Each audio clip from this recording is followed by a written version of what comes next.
নমস্কার বন্ধুরা, আমি বর্তিকা। তোমরা দেখছো বর্তিকা রান্নাঘর। আজ তৈরি করব একদম নিরামিষ পদ্ধতিতে পনির চানা মশলা। তাহলে তোমরা দেখতে থাকো। উপকরণে রয়েছে চানা মটর, সাদা তেল, ধনে গুঁড়ো, পনির, আলু, তেজপাতা, গোটা জিরে, এলাচ, লবঙ্গ, দারচিনি, চিনি, ধনেপাতা কুচি, আদা কুচি, লঙ্কা, টমেটো, কাশ্মীরি লঙ্কার গুঁড়ো, লবণ, ধনে গুঁড়ো, হলুদ। চানা মটর আমি ওভারনাইট ভিজিয়ে রেখেছিলাম। এবার প্রেসার কুকারে দিয়ে দিচ্ছি।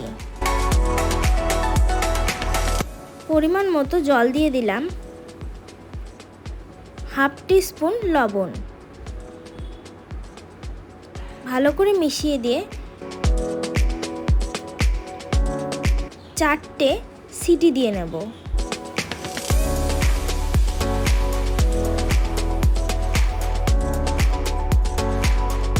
আদা,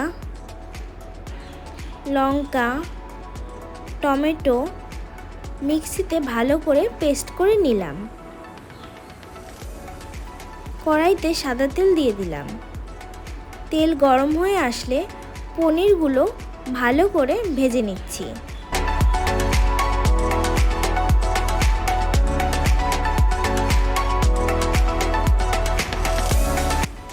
এপিট ওপিট ভালো করে উল্টে পনিরগুলো আমি ভেজে নিয়েছি। এবার তুলে নিলাম। ওই তেলেই আলুগুলো ভালো করে ভেজে নেব। তুলে নিলাম।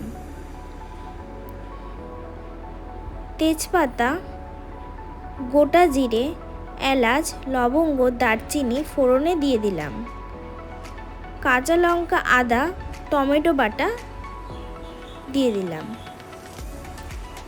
ভালো করে মিশিয়ে নিচ্ছি। মশলার কাঁচা গন্ধ চলে গেলে হাফ টিস্পুন হলুদ, হাফ টিস্পুন কাশ্মীরি লঙ্কার গুঁড়ো, হাফ টিস্পুন লবণ, ধনে গুঁড়ো, জিরে গুঁড়ো হাফ টিস্পুন। মশলাটা এবার ভালো করে কষিয়ে নেব। যখনই দেখবে মশলা থেকে তেল ছেড়ে গিয়েছে, ভেজে রাখা আলু আর সিদ্ধ করা চানা মটরটা দিয়ে দিলাম।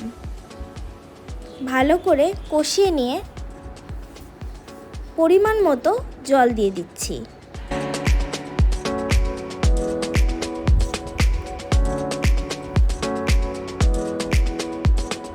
ভেজে রাখা পনিরগুলোও দিয়ে দিলাম। ঢাকা দিয়ে রাখবো 10-15 মিনিটের জন্য।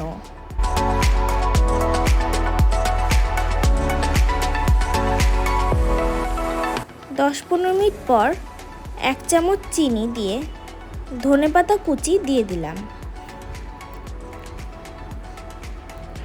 দেখো বন্ধুরা, আলু চানা মটর কত ভালো করে সিদ্ধ হয়ে গিয়েছে। এবার গরম মশলা দিয়ে দিলাম। ব্যাস, নামিয়ে নিলেই তৈরি হয়ে গেল একদম নিরামিষ পদ্ধতিতে পনির চানা মশলা। কেমন লাগলো বন্ধুরা আমার রেসিপিটি তোমাদের অবশ্যই জানিও। ভালো লাগলে লাইক, কমেন্ট, শেয়ার এবং আমার চ্যানেলটিকে সাবস্ক্রাইব করে আমার পাশে থেকো।